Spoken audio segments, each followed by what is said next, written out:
اما بعد، کل پہلی بات عرض کی تھی رمضان کے حوالے سے کہ اس کو بڑے اہتمام کے ساتھ گزارنا ہے، خبردار اور ہوشیار ہو کر، ایسا نہ ہو کہ یہ غفلت میں گزر جائے، پھر آنے والا پورا سال ایسا ہی گزرے گا جیسے رمضان گزرے گا۔ دوسری بات جو بڑی اہم ہے اور ہر سال ہی تقریباً بیان کی جاتی ہے، لیکن عمل آپ نے کرنا نہیں، مجھے یقین ہے، اس لیے میرا تو یہ فرض بنتا ہے کہ آپ کی رہنمائی کروں۔ باقی مانے یا نہ مانے، عمل کرے یا نہ کرے، یہ آپ کے اپنے اختیار میں ہے۔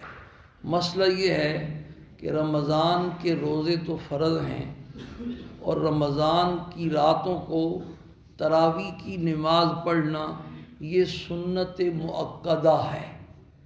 جیسے فجر کی 2 سنتیں ہیں، ظہر کی 6 سنتیں ہیں، مغرب کی 2 سنتیں ہیں، عشاء کی 2 سنتیں ہیں، وہ سنت مؤکدہ ہیں۔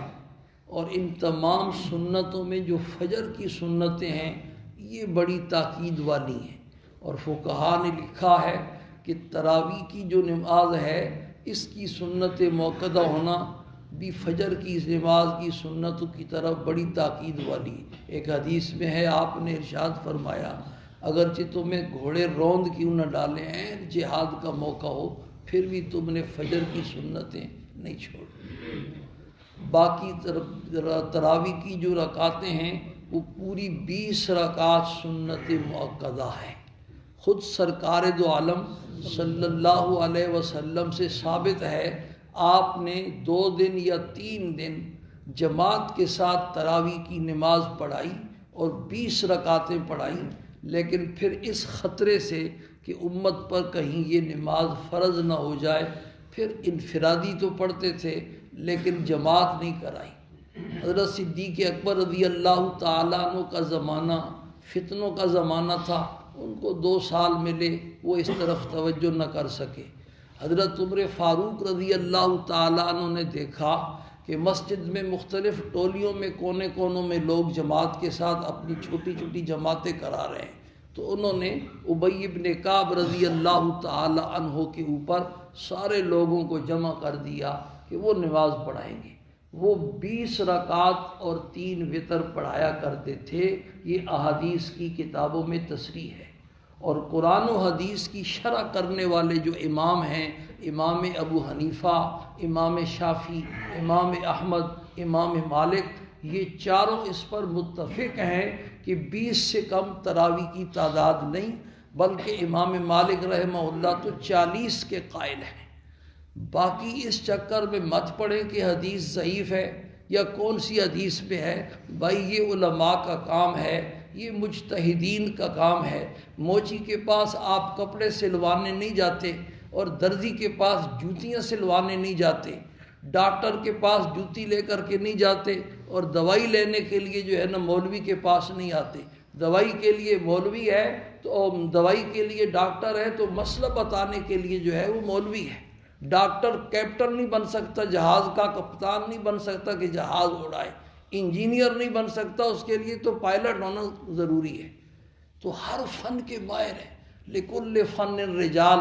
جن لوگوں نے اپنی زندگیاں قرآن و حدیث کے پڑھنے پڑھانے میں، سمجھنے اور سمجھانے میں گزاری ہیں، یہ ان کا کام ہے کہ حدیث کیسی ہے اور کون سی حدیث ہے اور کس کتاب میں ہے، یہ مجتہدین کا کام ہے۔ حضرت عمر فاروق رضی اللہ تعالیٰ عنہ کے زمانے سے لے کر 1200 سال تک پوری امت ہر مسجد میں 20 رکعت تراویح ہی پڑھتی رہی۔ کوئی ایک مسجد بھی ایسی نہیں بیان کی جا سکتی کہ جہاں 20 رکعتوں سے کم تراویح کی نماز ہو۔ 1200 سال۔ اور حضرت عمر فاروق نے جب یہ فیصلہ فرمایا تو سارے صحابہ بڑے بڑے موجود تھے، کسی نے اس کا انکار نہیں کیا۔ اس کے بعد 1200 سال سے امت اکٹھی اس پر عمل کرتی رہی۔ یہ ایک مستقل دلیل ہے۔ 1200 سال کے بعد پھر یہ فتنے زمانے میں کیا ہوئے، پیدا ہوئے۔ تو ان چکروں میں مت پڑے، خواہ بخواہ اپنے آپ کو گنہگار مت کرے۔ سارا سال تو آپ فقہ حنفی کے اوپر چلتے ہیں، لیکن نفس کی آسانی کے لیے جب رمضان آتا ہے تو 8 رکعتیں پڑھ کر کے بھاگ جاتے ہیں، مسجد ساری خالی ہو جاتی ہے، اور بھیڑ چال ہے، بس سوچنا نہیں ہے کہ کیا کرنا ہے۔ دنیا کے معاملے میں تو بڑے سمجھدار ہیں، لیکن دین کے معاملے میں بالکل ایسے ہیں کہ سوچ اور سمجھ ہی نہیں ہے، تدبر ہی نہیں ہے، غور اور فکر ہی نہیں ہے۔ تو ہر فن کے لوگ ہیں، ان سے مسئلہ۔ اب آئین کی تشریح کرنا یہ جج حضرات کا کام ہے یا وکلاء کا کام ہے؟ حل چلانے والا جو ہے نا وہ آئین کی تشریح نہیں کر سکتا۔ اس کو سمجھنے کے لیے تو بھائی مطلوبہ استعداد کی ضرورت ہوتی ہے۔ ہم نے ویسی داڑیاں نہیں سفید کر دی، ہم چغ مار رہے ہیں، رات دن ہم نے ایک کیا ہوا ہے۔ تو اس کو سب قرآن و حدیث کو سمجھنے کے لیے مطلوبہ استعداد کی ضرورت ہوتی ہے، مسئلے کی دلیل سمجھنے کے لیے بھی مطلوبہ استعداد کی ضرورت ہوتی ہے۔ 2 آدمی حضرت تھانوی رحمۃ اللہ علیہ کے پاس آئے کہ حضرت علی اور امیر معاویہ کی لڑائی میں کون حق پر تھا؟ تو آپ نے پوچھا تو کیا کام کرتا ہے؟ اس نے کہا کہ میں تو جوتیاں بیچتا ہوں۔ دوسرے سے کہا تو کیا کرتا ہے؟ انہوں نے کہا میں کپڑے سیتا ہوں۔ فرمایا کہ تم جا کے جوتیاں بیچو اور تم جا کے کپڑے سیو، اگر قیامت والے دن ان کا مقدمہ تمہارے پاس آیا تو میں اللہ سے سفارش کروں گا کہ ان سے ہٹا کر کے کسی اور کے پہ لگا۔ ہر آدمی کا کام ہے بھائی۔ اللہ پاک ہم سب کو اس کی سمجھ نصیب فرمائے اور دین کی اوپر پوری طرح عمل کرنے کی اللہ پاک توفیق نصیب فرمائے۔ رمضان